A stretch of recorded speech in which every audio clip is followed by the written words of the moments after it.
Praise be to Jesus. Hi everyone, Charles here with you. These are your Catholic News Briefs for Monday morning, October 8th, 2018.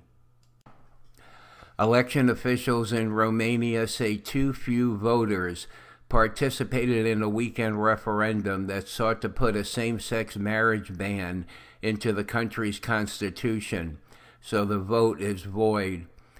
The Central Election Bureau reported after polls closed Sunday that 20.41% of registered voters cast ballots on the proposed amendment. The referendum needed at least 30% turnout to be valid. Well, I guess people just don't care. Most unfortunate. A private foundation published a map Sunday showing where Catholic priests in Poland have been accused of child sexual abuse, adding pressure on the church in the predominantly Catholic country to respond.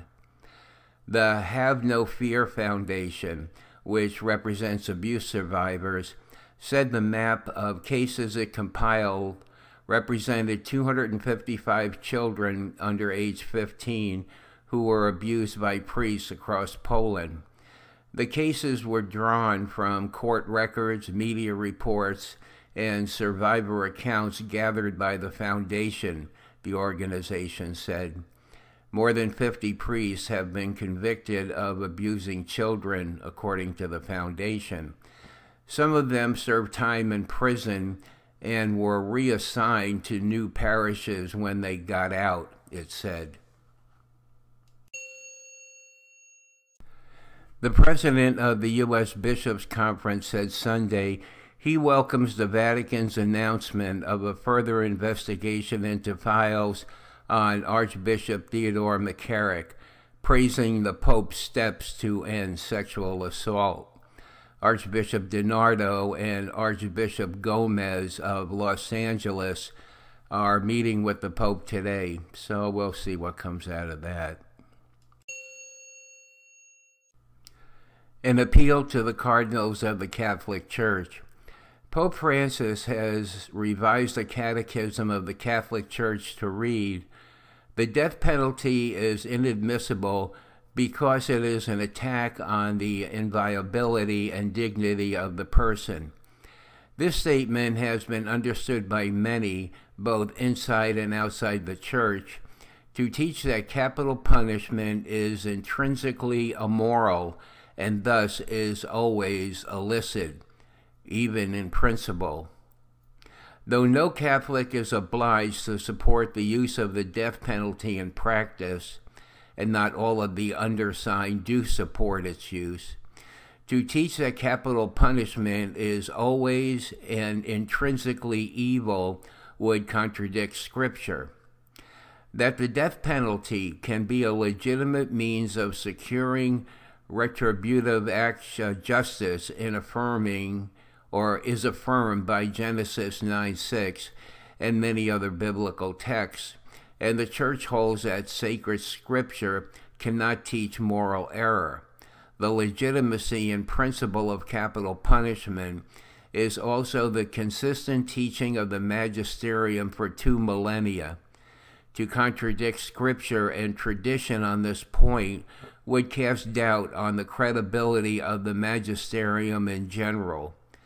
Concerned by this gravely scandalous situation, we wish to exercise the right affirmed by the Church's Code of Canon Law, which is Canon 212, states, "The Christian faithful are free to make known to the pastors of the Church their needs, especially spiritual ones, and their desires, according to the knowledge, competence, and prestige which they possess. They have the right and even at times the duty to manifest to the sacred pastors their opinion on matters which pertain to the good of the Church, and to make their opinion known to the rest of the Christian faithful, without prejudice to the integrity of faith and morals, with reverence towards their pastors, and attentive to common advantage and the dignity of the persons.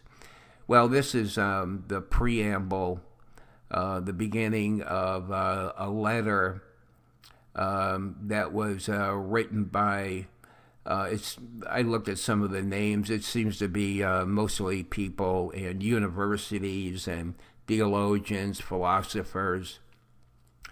So if you want to read more of the article, it has a quote there by St. Thomas Aquinas, and then the full letter, and then the undersigned. So there are a couple other things I thought I'd bring to your attention.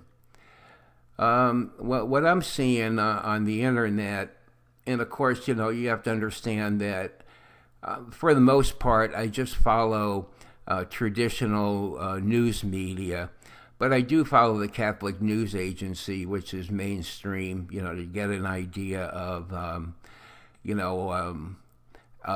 how mainstream media views certain things. But what seems to be coming across loud and clear is that many people are pointing out that Cardinal Ouellet's letter is really void of substance.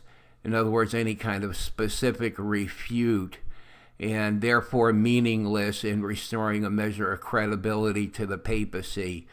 Of course, his letter is just in a very general way refuting Archbishop Vigano's very specific points that he made.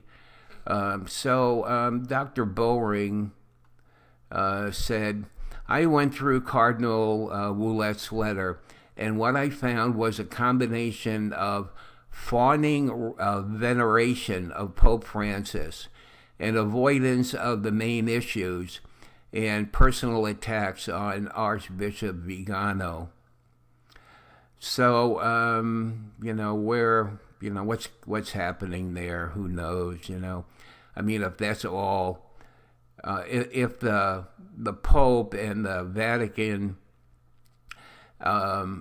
that was their effort at addressing Archbishop Vigano's allegations, and they're just going to leave it at that.